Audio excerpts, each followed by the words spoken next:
Right now, humans run this planet without any real competition.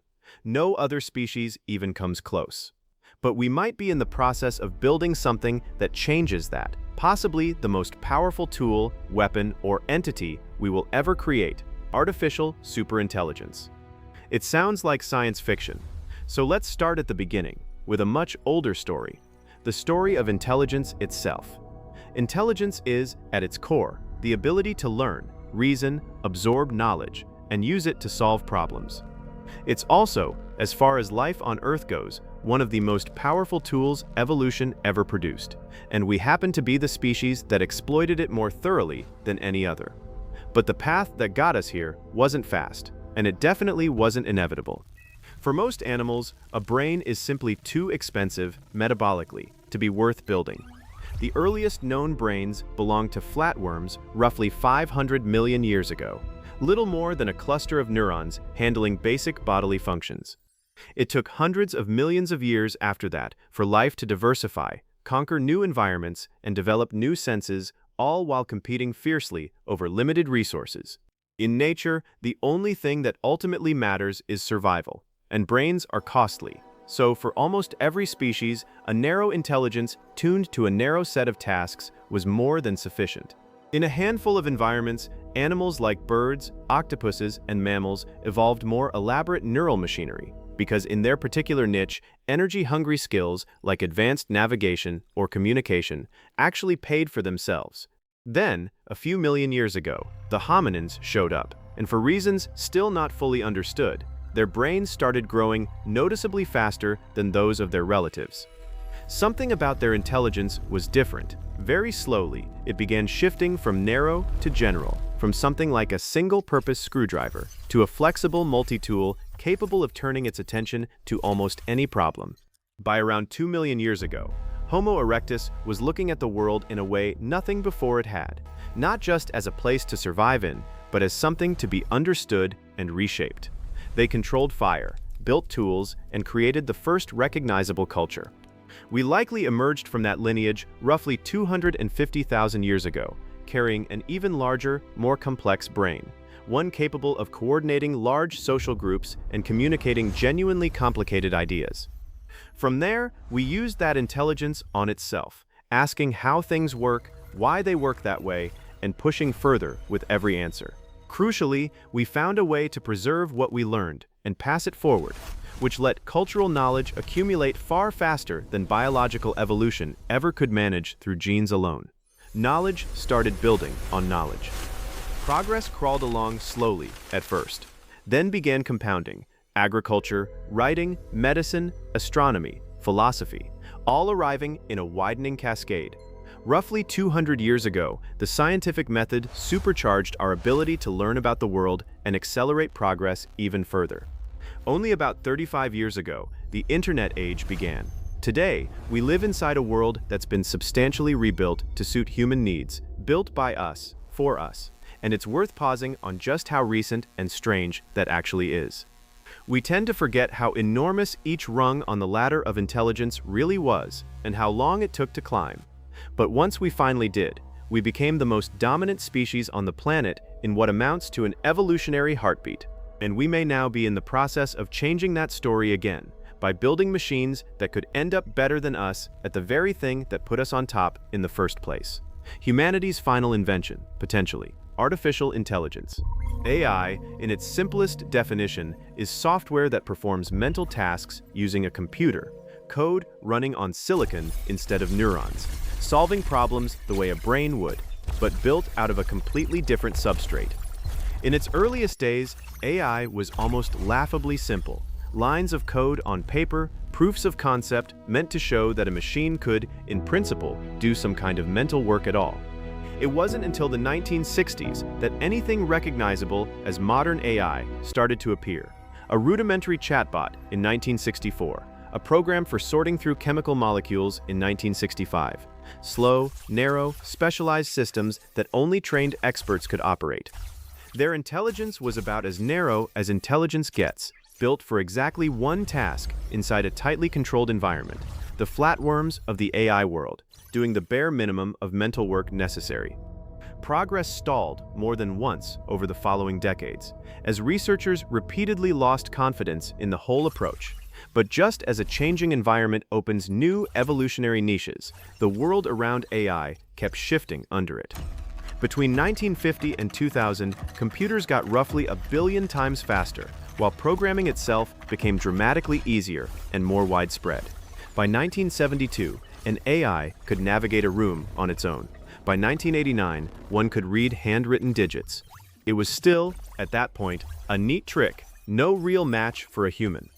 That changed in 1997, when an AI stunned the world by defeating the reigning chess world champion, proving for the first time that a machine could be built to outperform us at something we considered a hallmark of human intellect. We reassured ourselves quickly, though. A chess engine is still fairly stupid in the broader sense. Maybe not a flatworm anymore, but something more like a bee, extremely good at one narrow task and essentially clueless about everything else. Within that one task, though, it was so thoroughly superior that no human has ever beaten a top chess AI again. As computing power kept climbing, AI kept turning into a genuinely useful tool for more and more narrow jobs. Driving a robot across the surface of Mars in 2004, recommending YouTube videos to you personally by 2011. But all of this still depended on humans painstakingly breaking each problem down into small, digestible pieces a computer could chew through. That changed once we started telling AIs to teach themselves. This part gets technical fast, so in simplified terms, the raw power of modern supercomputers combined with the almost unlimited data generated by the internet age to produce a genuinely new kind of AI. Researchers began dramatically scaling up a type of software called neural networks, vast, interconnected webs of artificial neurons that start out essentially useless at whatever they're meant to do. Using machine learning, a broad umbrella term for a range of training techniques and environments, these systems could effectively write and rewrite their own internal logic to get better, over and over. The unsettling part is that, in a very real sense, we don't fully know how they're doing it, or what's actually happening inside them while they learn. Only that it works, and that what emerges on the other end is a new category of AI, a highly capable black box. These new systems could master complex skills far faster and with far less direct human guidance than anything before them. They were still narrow, but it was a massive leap forward. In 2014, Facebook's AI could recognize faces with 97% accuracy. In 2016, an AI beat the best human players in the game of Go, widely considered vastly more complex than chess. In 2018, a self-taught AI learned chess entirely from scratch, training only by playing against itself for about 4 hours, and then beat the best existing specialized chess engine outright. From there, machine learning spread into reading, image recognition, standardized tests, and far more. Many of these systems were already outperforming humans at whatever narrow task they'd been trained for, but to most people outside the field, none of it felt like that big a deal yet. Then came ChatGPT. The engineering effort behind it is genuinely massive. It trained on something close to the entire written internet in order to learn language, and it now handles that language better than most humans do.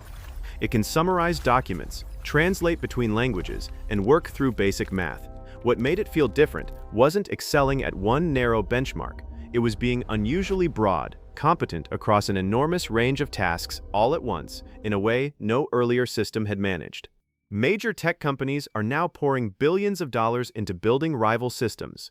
AI is already reshaping customer service, banking, healthcare, marketing, copywriting, and creative industries, and AI-generated content already fills a meaningful share of social media, YouTube, and news sites. Elections are widely expected to face a flood of AI-generated propaganda and misinformation. Nobody is fully certain how much benefit or harm will ultimately come from spreading AI this widely, this fast. Change of this scale is genuinely unsettling, and it will produce clear winners and clear losers. One of the biggest open questions for governments and corporations right now is simply how to manage the transition into an AI-saturated economy at all.